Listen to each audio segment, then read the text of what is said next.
Boa noite, irmãos. A gente está junto agora para mais um encontro das questões cruciais.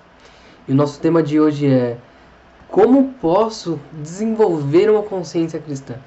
É um tema muito interessante. Ele vai abordar algumas coisas que a gente já falou, algumas coisas sobre ética, sobre lei, vai abordar algumas coisas sobre culpa que a gente também viu e algumas coisas sobre vontade de Deus, né? E a gente começa a nossa discussão voltando mais uma vez para o que o senso comum diz para a gente sobre a consciência. Então, mais uma vez, o que a nossa sociedade diz, o que a gente costuma pensar como sociedade, costuma ouvir por aí, sobre o que é a consciência. A gente pode ver a consciência como alguma coisa que é um mecanismo natural, uma coisa que seja apontada naturalmente dentro do homem que vai acusar se alguma coisa é certa ou errada, uma coisa interna que todo homem tem, né? E da mesma forma a gente vê uma tentativa pós-moderna de tentar desfazer essa consciência e falar coisas mais ou menos como: não, se você acha que alguma coisa é errada, isso é uma construção da sociedade, essa coisa de fato não é errada, mas você aprendeu dessa forma porque a sociedade, de uma forma opressora, tentou reprimir algumas coisas e por consequência disso a sua consciência te acusa disso, mas você pode mudar a sua consciência. Bom, a gente vê que realmente pela Bíblia, como a gente viu no nosso estudo sobre culpa, a nossa consciência pode ser alterada. Então a gente pode ficar com a consciência limpa a respeito de algumas atitudes que no passado achávamos que eram erradas, mas a gente vê que a culpa não pode ser alterada por essas coisas. Então a nossa consciência pode mudar, mas as consequências, a culpa que a gente sente a partir dos nossos atos, ela pode não mudar, ela não muda. E dessa forma a gente vê que realmente a consciência ela pode acusar quando a atitude não está errada, e da mesma forma ela pode justificar uma atitude que é errada. Como assim? Então a nossa consciência pode estar equivocada a ponto de falar que uma atitude que não é pecado aos olhos de Deus, uma atitude que não é errada, é errada. Nossa consciência pode falar isso pra gente, a gente vai ver de que forma. E da mesma forma, a nossa consciência pode estar tão cauterizada que a gente pode se justificar de uma atitude errada e estando com a consciência limpa de cometer aquele pecado. Então uma consciência, portanto, ela não pode ser a nossa autoridade final, não pode ser a autoridade final na vida do cristão. E isso leva a gente a entender uma coisa: são somente os cristãos que devem responder diante de Deus pelas leis? A gente vê que não. Nosso estudo de culpa a gente viu isso também. Então todos os homens vivem debaixo de uma aliança de Deus. Que aliança é essa? A aliança da criação. Isso quer dizer que nenhum homem vive sem lei. Nenhum homem pode fazer suas próprias leis. O homem, sim, ele pode estar numa ilusão de que ele vive por conta própria e que ele tem autonomia e ele tem autoridade sobre sua própria vida. Mas a gente, conhecendo a verdade, conhecendo as escrituras, a gente vê que realmente há uma aliança da criação, que Deus instituiu na criação, propriamente, e que a gente vive debaixo da lei de Deus, ou seja, Deus é o legislador supremo do universo. Então não existe nenhum homem que esteja fora dessa aliança. Mas nós, como cristãos, a gente não participa somente da aliança da criação, mas agora a gente também faz parte do corpo de Cristo. Então a gente tem ainda outras obrigações, outras exigências para com as leis de Deus, né? E realmente, então isso leva a gente a entender que o homem ele não pode reivindicar, ele não pode fugir da aliança da criação, mas ele pode quebrar a aliança. Da mesma forma a gente pode quebrar a aliança da criação e a gente pode não se portar nos parâmetros que o corpo de Cristo, que a palavra de Deus impõe para o corpo de Cristo. Então a gente faz parte de duas alianças, propriamente ditas. E a gente vê que de que forma que essa aliança pode ser quebrada com a gente achando que temos uma vida espiritual, mas que na verdade a gente não tem. A gente também já discorreu sobre isso, legalismo e antinomianismo. A gente falou sobre isso e não vou só passar por cima mais uma vez do assunto, mas se os irmãos se interessam por esse assunto e ainda não viram, nos vídeos passados a gente falou um pouco sobre isso. Então a gente vê que o primeiro tipo de legalismo que pode realmente nos levar para longe da lei de Deus, ou longe de uma consciência cristã, e que vai nos parecer que é um tipo de espiritualidade, é o legalismo que vai obedecer às normas tirando elas do contexto de Deus. Então Deus dá as leis pra gente, deu as leis pra gente no decorrer da história, num contexto de amor. Ele deu as suas leis no sentido de, vocês devem cumprir essas leis porque essa é a vontade de Deus para a vida de vocês. E a vontade de Deus é a melhor. E Deus dá essas leis em amor para fazer com que vocês não quebrem a aliança de Deus e não venham a sofrer o julgamento pelas suas consequências. Então, quando a gente cumpre a lei de Deus fora desse contexto de amor que ele foi dado, a gente está praticando esse primeiro tipo de legalismo. Isso é um tipo de legalismo.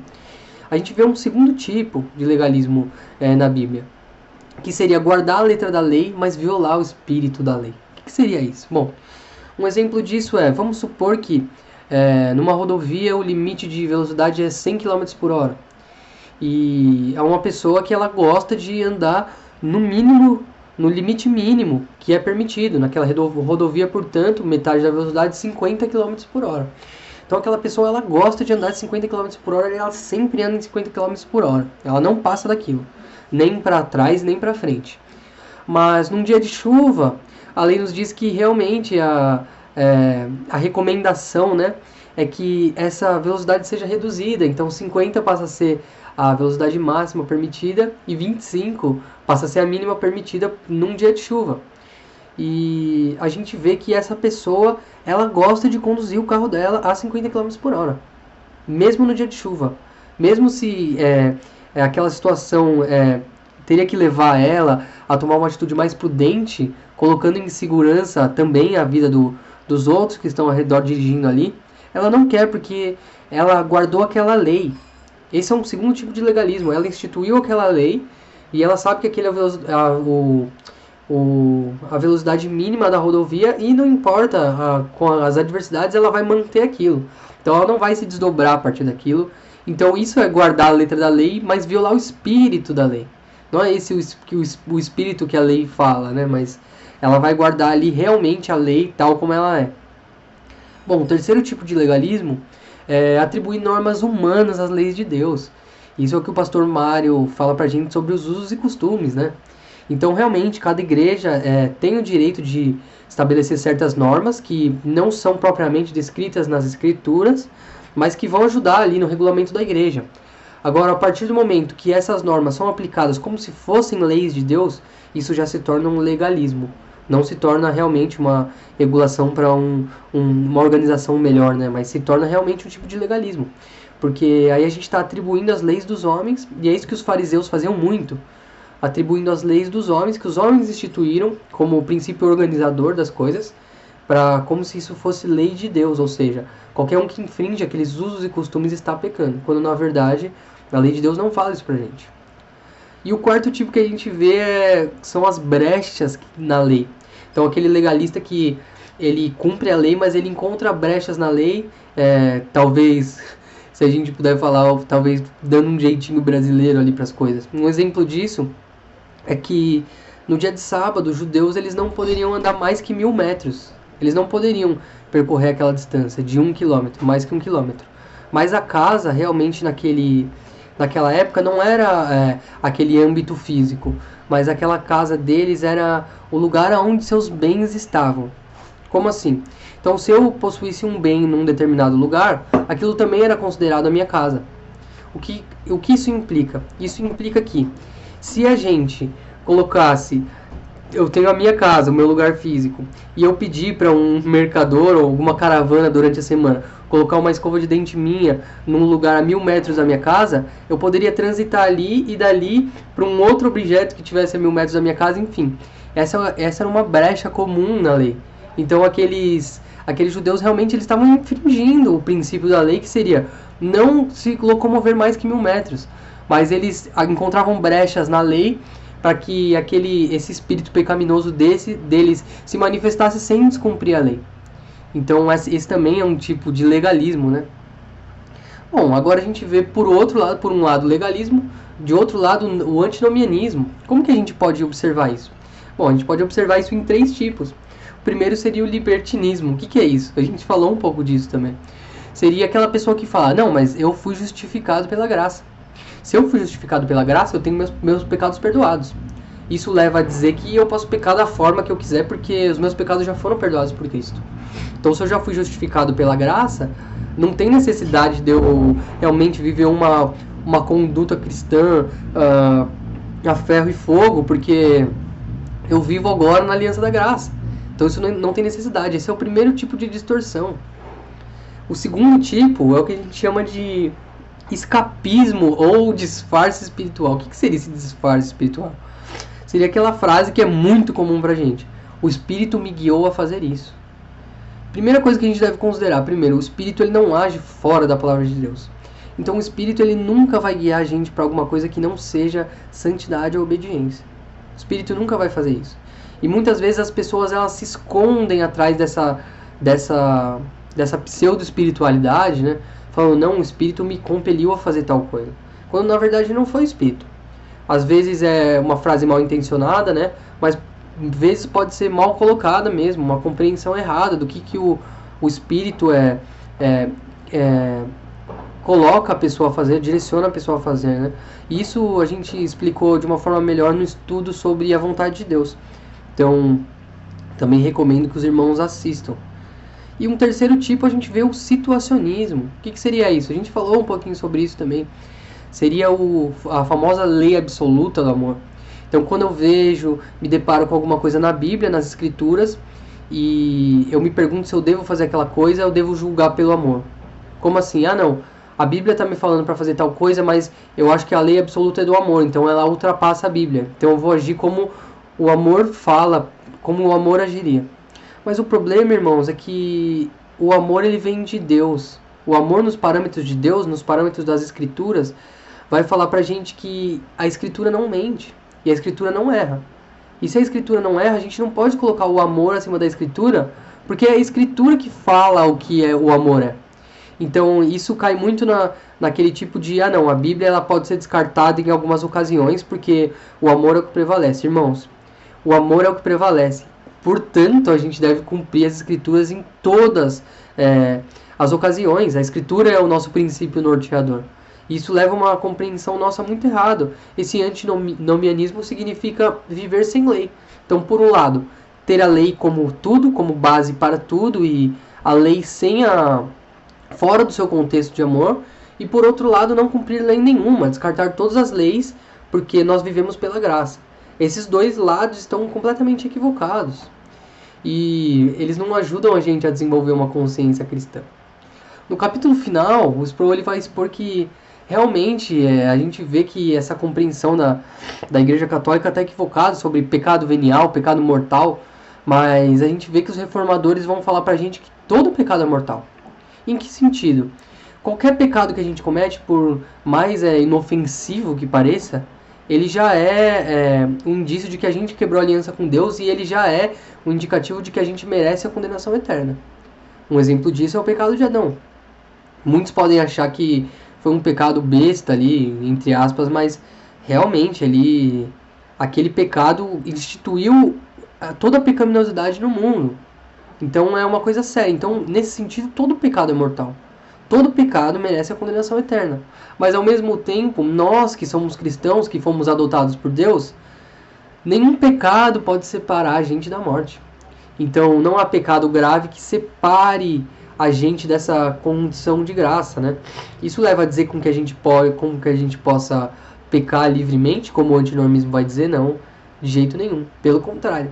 A gente vê também que uma frase comum é: não existe pecadinho e pecadão. Isso é mentira, irmãos.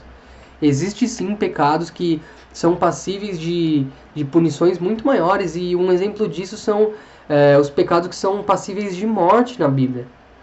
A Bíblia ensina pra gente, claro que todo pecado nesse sentido é uma quebra de aliança com Deus. Então todo pecado merece com que a gente faz com que a gente seja condenado à morte, se não perdoado, né, por Cristo. Mas, ao mesmo tempo, a gente vê que tem alguns pecados específicos que são considerados mais graves aos olhos de Deus nesse sentido. E exigem punições mais severas. Então, é uma mentira isso. No que isso reflete para a nossa vida? Isso reflete para o nosso galardão. É um assunto que a gente não vai explorar de forma extensiva agora, mas realmente Cristo fala que para a gente chegar até o céu, não tem nada que a gente possa fazer. Isso não tem nada a ver com boas obras, mas essa é a graça salvadora de Deus. Foi o que a gente falou sobre o Espírito Santo, sobre regeneração, enfim. E sobre nascer de novo, né? O vídeo sobre nascer de novo. E realmente, não tem nada que a gente faça para que a gente possa ser salvo, que a gente possa chegar ao céu. Mas ao mesmo tempo, as obras que a gente praticar nos darão recompensas no céu. Então essa é uma coisa que por vezes parece contraditória, mas de forma nenhuma é. Então, mais uma vez, para nossa salvação não há nada que a gente possa fazer. A gente é salvo por Deus. Mas ao mesmo tempo, as boas obras que nós executarmos aqui vão render algumas recompensas lá no céu. A gente não sabe como vai ser realizado isso, e a gente pode fazer um estudo futuramente, mas é isso que a Bíblia diz pra gente. Então essa questão do pecadinho e pecadão vai contar no nosso currículo, se é assim que a gente pode colocar, né? E para finalizar, eu queria colocar que a gente pudesse entender isso, que desenvolver uma consciência cristã não é estar apegado ao que a gente sente, o que a gente acha que é certo e o que não é, mas o que as escrituras falam pra gente o que é certo. E a gente tem que lembrar que as escrituras são revelação de Deus, revelação especial de Deus. Então a palavra de Deus contém tudo o que a gente precisa para viver uma vida cristã coerente.